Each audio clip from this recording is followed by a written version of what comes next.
Mahirap. Mahirap kasi habang mas umaangat ka, lumalakas yung ano mo. Parang mas tumitindi yung temptation eh. At ang tukso kay Kalingap Edu at ang kanyang buhay bilang vlogger. Malalaman natin at mapapanood ang lahat maya-maya lamang. Isa munang magandang araw at gabi sa inyong lahat saan mang sulok ng mundo. Special shoutout po kay Madam Flora Sumaliling, Madam Ani Soreta at kay Madam Emma Sumbilon. Special shoutout po sa inyong lahat, gayon din sa mga EDSI supporters at sa mga sumusuporta sa Team Kalingap.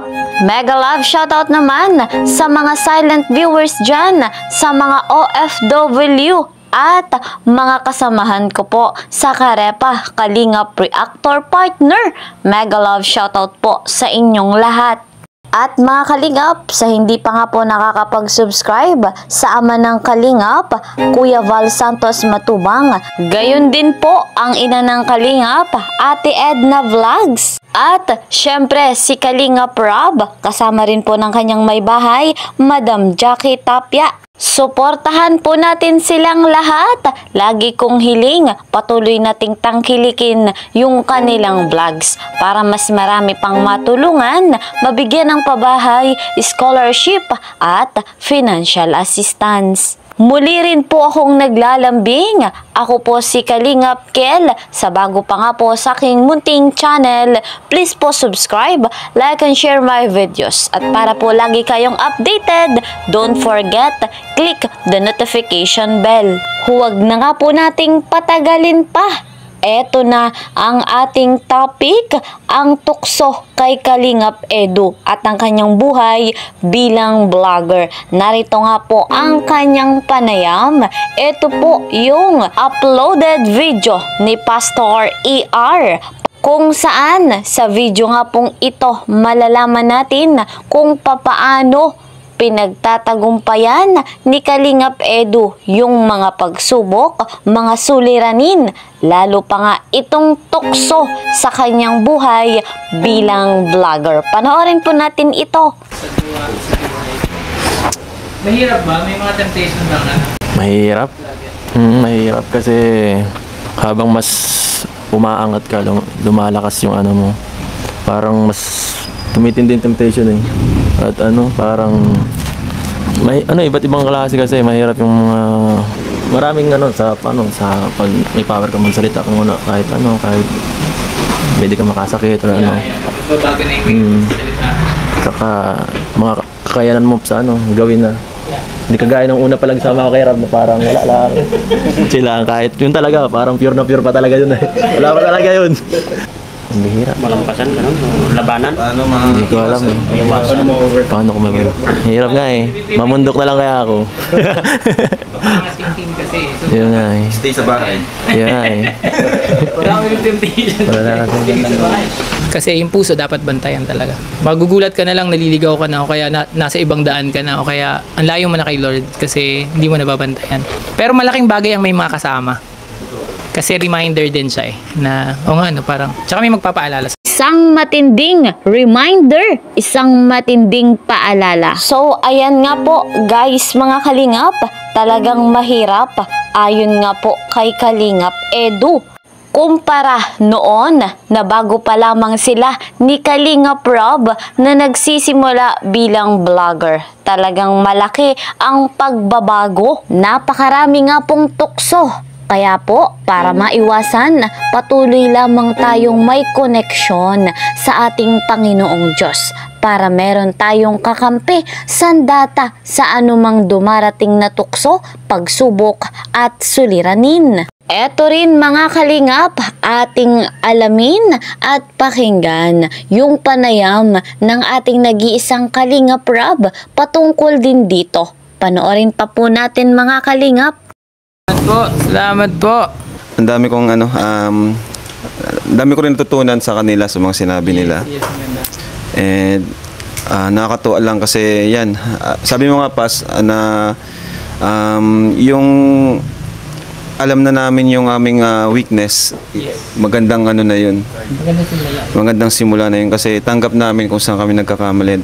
May knowledge kami kung ano yung dapat gawin at dapat iwasan. So sa akin naman pas siguro, sa mga content creator na kagaya ko, ang temptation siguro pas is yung gaya ng binanggit nila, yung pera, saka yung fame, yung sobrang kasikatan, yung parang ang daming nagbabago kasi pag binigay yun sa'yo ni Lord. Di gaya nung kagaya dati, sabi ni Eds, napakasimple lang namin dati. Dami kasi nagbabago talaga. Dati napakasimple lang namin, napakakontento lang. Na kami lang. Tapos yung kung ano lang yung bigay sa amin Lord, dapat maging kontento lang pa rin. And ano man yung bigay sa atin ng Lord na pera or kasikatan, dapat si Lord pa rin yung unahin natin sa lahat ng bagay. Dapat kung ano tayo dati, kung paano tayo mag-serve sa Kanya before, dapat mas doble pa ngayon. Kasi nga, binibless niya tayo. Thankful din ako sa iyo, Pas, kasi andyan ka, ginaguide nyo kami. Dapat yun nga, siguro dapat isipin din natin yung time na hindi pa tayo ganito, di ba?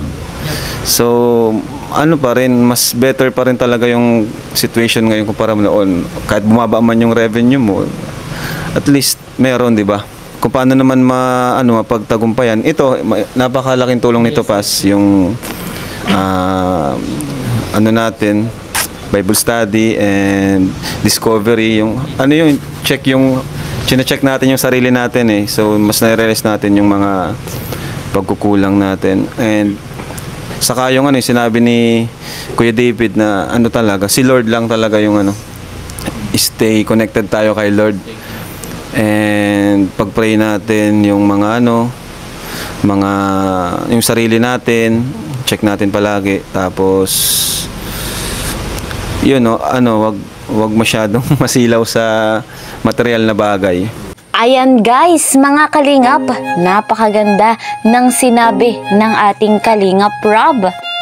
Bilang vlogger nga po, kung patuloy tayong pinagpapala, kung patuloy na dumarating sa atin ang blessing, patuloy lamang tayong maging humble. Isipin natin kung saan tayo nagsimula.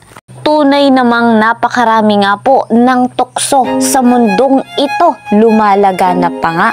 Minsan sa buhay, kapag talaga nauna ang tukso, talagang masisira ang ating pangarap. Kaya naman, ang pinaka number 1 nating gawin, ang tayo ay laging nasa ating Panginoong Diyos. Huwag makakalimot manalangin, huwag makakalimot gumawa ng mabuti at tama. Napakahalaga ng ating buhay, bagamat marami tayong pangangailangan, hindi dapat nating abusuhin ang ating sarili. Isipin natin ang kapakanan ng ating kaligtasan. At eto namang ating Kalingap Edu, kahit anong mangyari, kitang-kita natin yung kanyang pananampalataya sa ating Panginoong Diyos. At syempre, inspire lagi yan sa kanyang nag-iisang minamahal, walang iba kundi po si Viancy. Hindi naman nakakapagtaka kung bakit laging masaya si Papa Eds sa kabila ng napakaraming pagsubok, napakaraming tukso, dahil naandyan nga po ang kanyang wifey. Napakaganda nga pong huwaran ni Kalingap Edu bilang vlogger. Batid nga po natin sa kanya ang pagiging humble at syempre ang pagiging matulungin. Napakarami nga pong nalingap na ng ating Kalingap Edu. Mas lalo pa nga pong na-inspire si Habi sa tuwing kasama si wifey sa pag-i-scout. So guys, mga kalingap, eto po muna ang ating update. See you po sa next video. God bless everyone. God bless Team Kalingap. Mag-iingat kayo palagi. Bye-bye!